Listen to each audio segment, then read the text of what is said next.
I think he's done. Is he done? Oh my god, he's done. Finally! What is happening, everybody? Welcome back to the... Bruh. Oh, I thought you were done. Oh my god.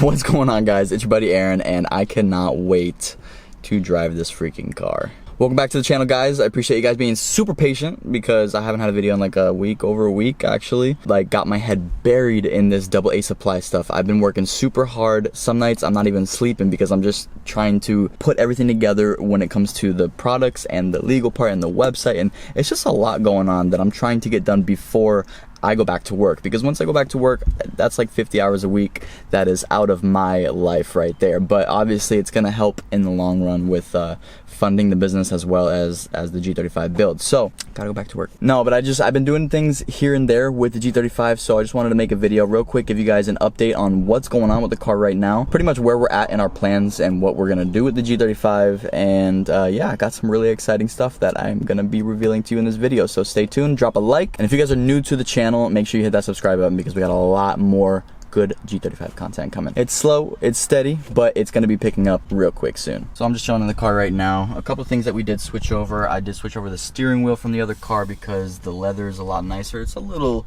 nasty on the top right there. If the camera would focus on it, there you go. But for the most part, the other steering wheel had like a giant hole right here. Like, the guy, all he did was just hold it with his left hand right here. But no, this one is in much better shape, and then I just switched over the airbag, of course. So I got my black painted controls right here. It's pretty nice. I did leave the little carbon fiber wrapped door panels and the radio and everything just because it does match, and honestly it looks really nice with my Nismo shifter. I took that weird ass NRG shifter out of here. That's shown in the garbage over there.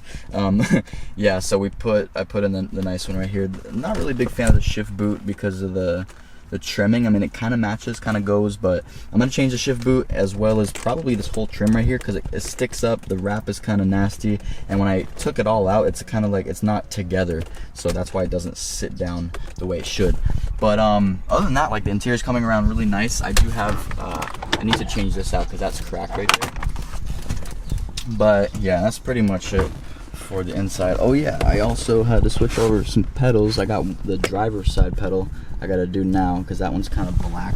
It's like fading out a little bit. I don't know if you can see it. Suspension wise, the tying coilovers are gone. I was able to get the rear BCs switched over from that car to this car, so there's absolutely no suspension in this car right now. Well, as for the rear BCs, the front BCs are still in there, only because the forks are bent. I went ahead and placed the order for those bottom forks from BC, but they're not gonna be here until the 15th. And honestly, I really don't wanna wait that long to get this car running. We may have to wait that long because I'll be working and everything, but if we got the engine running before November 15th, damn, I don't know, that's coming up soon. If we get it running before November 15th, I'm just gonna unbend those and just try to stick them in this car and try to get it running.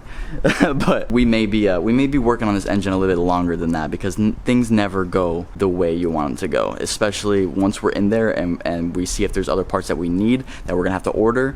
It's gonna be crazy. So let me get more into that, into the engine and what our plans are. As for this engine, this thing is toast. I don't know if I showed you guys. You can kind of see it right there.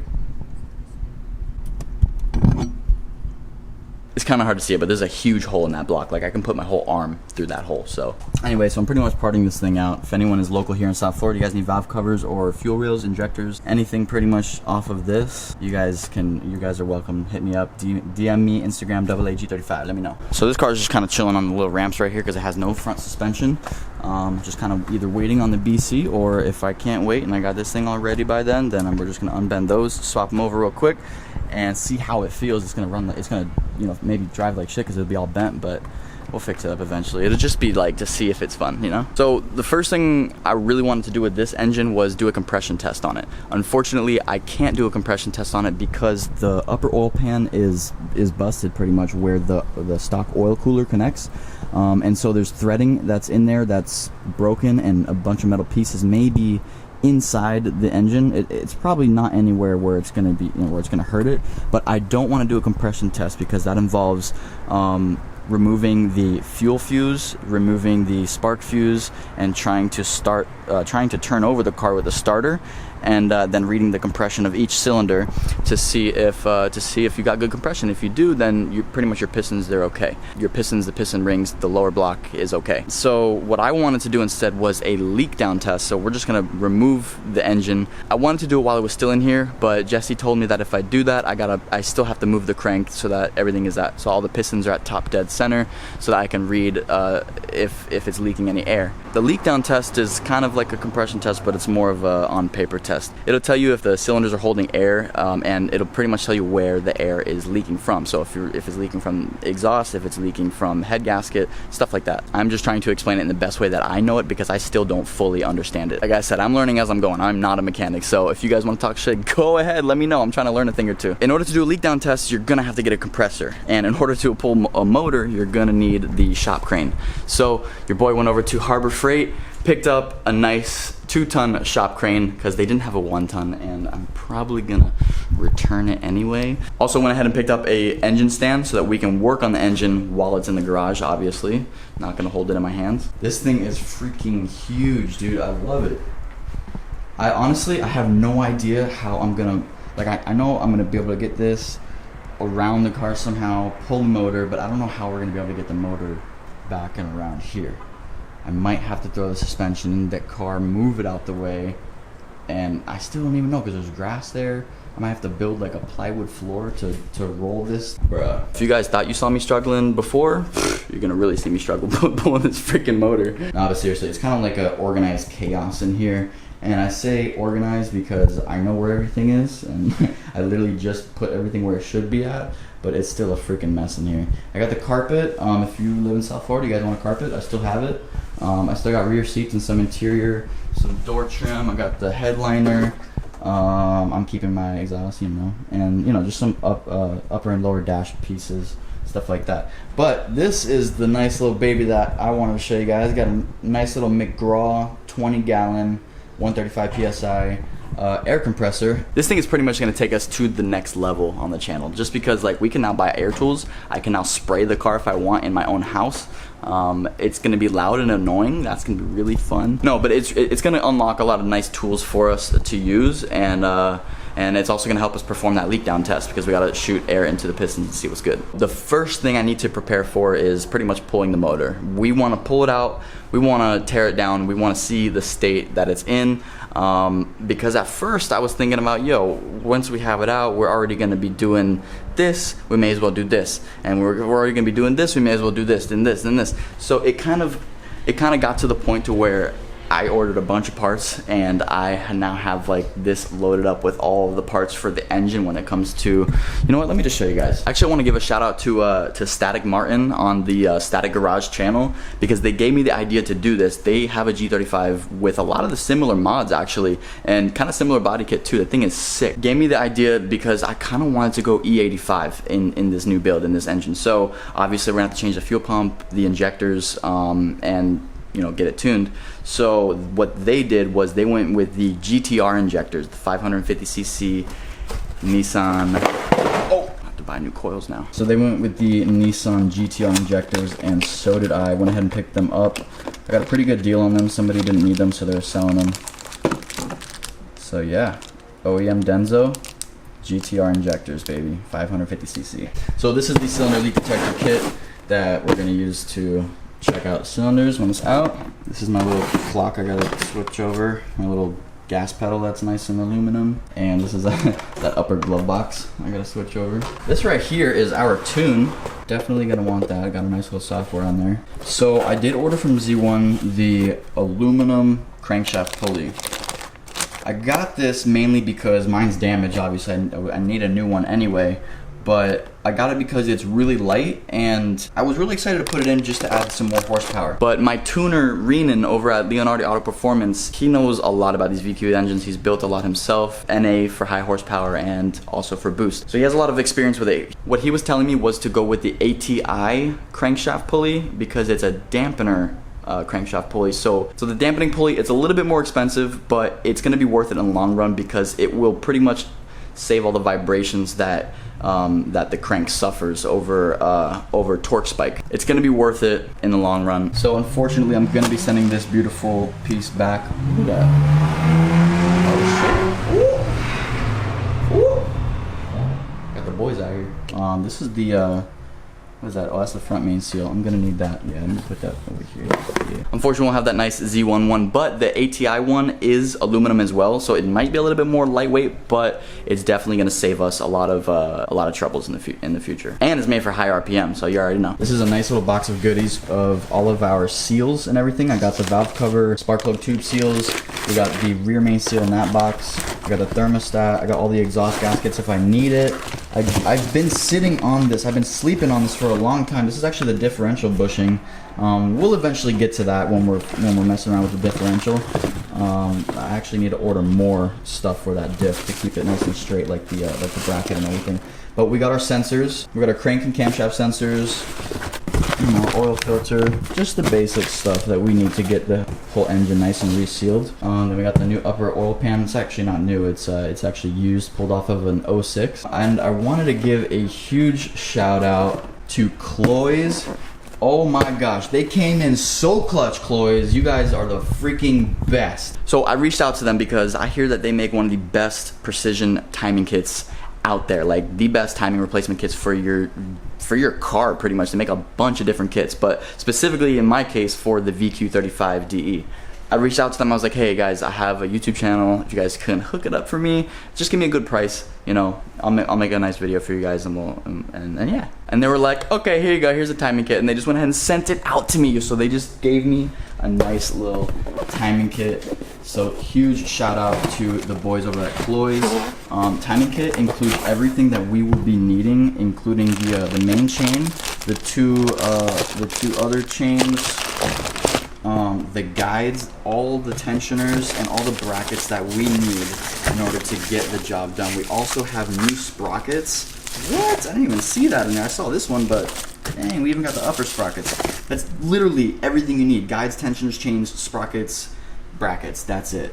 Cloys, huge shout out. You guys are the best. I can't wait to be diving into this engine and actually be putting together some really informative videos for you guys, because we do a lot of fucking around and I really don't know much about cars. I'm a service advisor. I'm not a freaking mechanic, you know what I mean? I can't wait to really get into the technical parts of this engine, because it'll be my first time, and you guys get to watch this from your perspective too. And I always appreciate your guys' comments too on everything. You guys have been helping me out through a lot of different things. When I have questions, I always ask you guys, and you guys let me know. You guys let me know down in the comments. So, oh, I got one here for you guys. Check this out. In my why I hate my G35 video, I was complaining about this little, you know, dumb issue.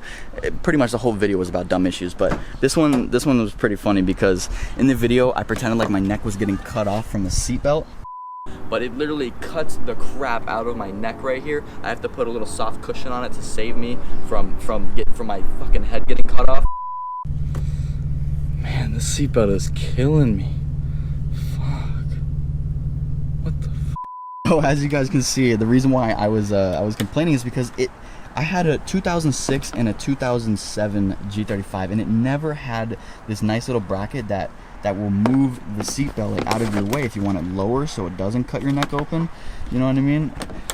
So on my other cars, they never had that. I had an 06 automatic and I sold it for that 07 manual, but this is an 05 manual and it has this awesome little doohickey. I don't know why they would remove it, because I was using this little thing just to put on there so it doesn't cut my neck open, but it looks like I really won't even need it anymore, because that thing is awesome. So a lot of you guys are probably thinking like, why are you going so far into it? Like you already know it runs, why don't you just swap the motor over? Well, here's the thing. I'm trying to go for the most horsepower NA. No forced induction, so no turbocharger, no supercharger. I'm not trying to do that. I'm not trying to build the motor. I'm trying to keep it on the stock pistons, on the stock internals, and I'm not trying to build the lower block. But the heads, we might be able to put a nice little set of cams in there. So that would be a pretty mean G35 on E85 with the rest of our mods that we got, then tuned and dynoed, and then we can see how much horsepower we make. So that's the thing. I was thinking in my head, I'm like, dang, all right, we already have to dive into the heads, right, to remove the cams. If we got to remove the cams, then we may as well do freaking valve seals. We got to remove valve seals, then we got to remove valve springs, do the valve springs, do the seals, just everything, get it all done. So we thought about it like, all right, you may as well go all the way, balls to the wall, hard, or you go home. And I'm not going home. There's no way I'm going home. So that's pretty much the plan, guys. We're gonna try and get this engine running pretty. But you know, first we gotta see if it's even worth building off of. We gotta do that leak down test, you know. But so far, things are, you know, slowly coming together. I just wanted to give you guys this little update. As for me, my back has been feeling a little bit better. I've been more active. I've been going to the gym, not to work out, but to do, actually, don't fucking make fun of me, but I've been doing a little bit of yoga, and that shit is actually nice, honestly. It's been like getting my spine nice and straight and just relaxed, and just, it's nice, honestly. It's pretty relaxing. Doing that, hit the jacuzzi, and then we're good, you know. So with all of that being said, I'm gonna have to get this engine removed. That's first things first. We gotta get it out. What I do know is we're gonna have to unhook the exhaust, which shouldn't be too bad. We're gonna have to get an extension to a ratchet or breaker bar and break those bolts loose for the 2 lower engine mounts, and then it's just the subframe bolt and the transmission mount, and we should be solid. We should be able to, you know, pull it right out. I'm gonna have to figure out where all the mounting points are on the engine so I can get the chains bolted up to that and use the engine hoist to get the engine out. But before we do that, we're gonna have to uninstall the drive shaft. So here's what we're gonna do very shortly in the next video. We're gonna go ahead and remove the intake, the upper and lower plenum, just to kind of get that out of the way. We're gonna remove a bunch of the wiring harness and whatnot, and then we're gonna go ahead and remove the drive shaft that's in there, and then we'll actually be able to see if that is damaged. If not, that's awesome. Then we can start loosening, you know, the bolts and the mounts and see if we can pull it out. The hardest part, I think, is just gonna be getting the engine unbolted and out, and, you know, around all my mess right here and into the garage. But once it's in the garage, we could just start, I could literally just sit on the chair, start tearing it down, you know, with some hand tools and cleaning everything up and just diving into it. I'm fucking stoked, guys. Are you guys as happy as me? Because, yo, I can't wait. This comeback is gonna be serious. If you guys want some drift spares, I got you, slide through. So, I mean, originally our goal was to go for over 300 horsepower. And with everything that we're gonna be slapping on here, it's gonna be over that for sure. But how much over that? We're gonna be at like 330? That would be fucking crazy. But yeah, so that's really it for now, guys. I got, you know, a lot more content coming for you guys soon. It's probably not gonna be another week for another video, so don't worry. I'm gonna try and knock that stuff out maybe tomorrow afternoon, so hopefully soon. But as for you guys, thank you guys for sticking around, waiting and hanging out with me, and still watching and following along, because this shit is gonna be awesome. I can't wait. It's gonna be like a simple motor build, but simple yet savage, because it's gonna be fucking nasty. I can't wait. You guys gotta tell me what color we're gonna paint the engine bay. I was thinking like a dark purple with some flake. I don't know. What do you guys think? We may as well paint the upper plenum, and why not the front cover too, right? Every time I look at this, I'm like, damn, there's so much to do. I gotta do the brakes, I gotta do the suspension.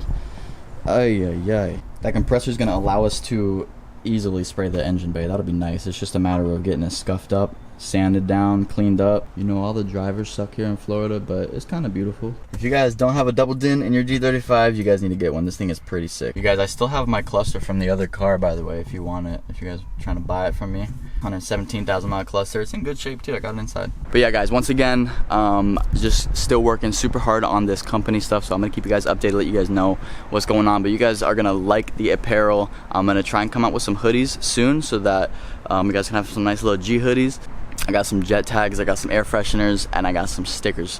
So that's gonna be pretty much the first merch drop. It's gonna be a bunch of stuff. It's gonna be awesome. If you guys are still watching this video, me rambling on about some bullshit, thank you guys. I appreciate you. This channel is literally being carried by you guys. You guys are amazing. I appreciate all you guys' support. If you guys like this video, smash that like button, and I'm gonna catch you guys in the next video, probably tomorrow. So I'll see you guys there.